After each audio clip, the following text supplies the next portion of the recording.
નમસ્કાર મિત્રો, ખેડૂતો માટે જમીન સંપાદન વળતર બાબતનું જે ઠરાવ કરવામાં આવ્યો છે રાજ્ય સરકાર દ્વારા એ આપણે જાણી લઈએ.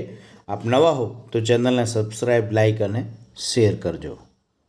જમીન સંપાદન સામે કોર્ટે ઠરાવેલું વળતર ટીડીએસની કપાત વગર અદાલતમાં જમા થશે. મહેસૂલી વિભાગે ઠરાવ કર્યો.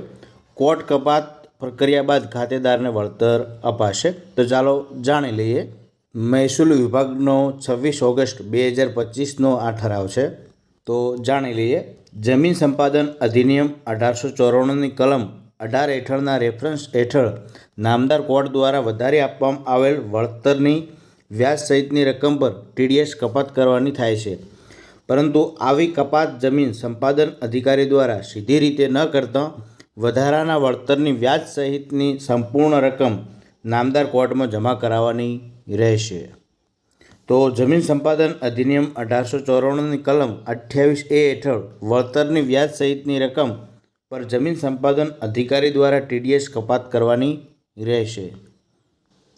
ઉપરોક્ત ટીડીએસ કપાત બાબતે જમીન સંપાદન અધિકારી દ્વારા ખાતેદાર અરજદારને ઇન્કમટેક્સની રકમ કપાત પહેલાં ઇન્કમટેક્સ ચૂકવવાની તેઓની જવાબદારી અંગે જણાવવાનું રહેશે.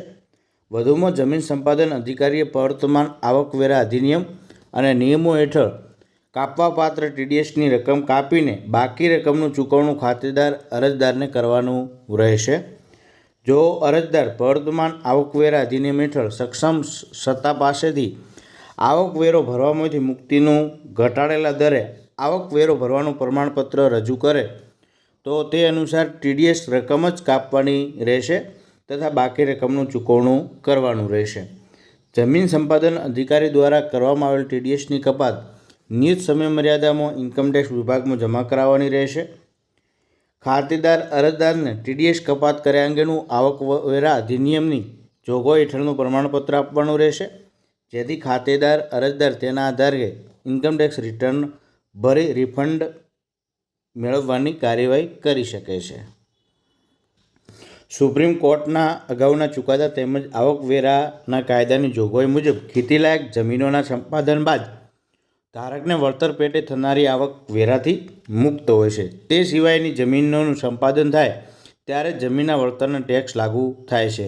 આ ઉપરાંત જ્યારે જમીનનું સંપાદન થાય પરંતુ ખાતેદારને વળતરથી અસંતોષ હોય અને કોર્ટમાં જાય ત્યારે જો વળતરમાં કોર્ટ વધારો કરી સરકારને વ્યાજ સાથે ચૂકવણી કરવા હુકમ કરે ત્યારે ટેક્સ લાગુ થતો નથી, પરંતુ વળતર ચૂકવણીમાં વિલંબના કિસ્સામાં ચૂકવાતું વ્યાજ કરપાત્ર બને છે. ગમે તે પ્રકારની જમીનના સંપાદન બાદ વળતરની રકમ 5 લાખથી ઓછી હોય તો તે વેરાપાત્ર બનતી નથી.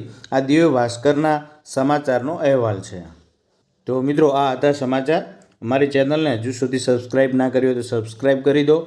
થેન્ક્સ બટન પણ તમારે જો વિડીયો સારા લાગ્યા હોય તો થેન્ક્સ પણ ક્યારેક આપતા રહેવું. Thank you. આભાર.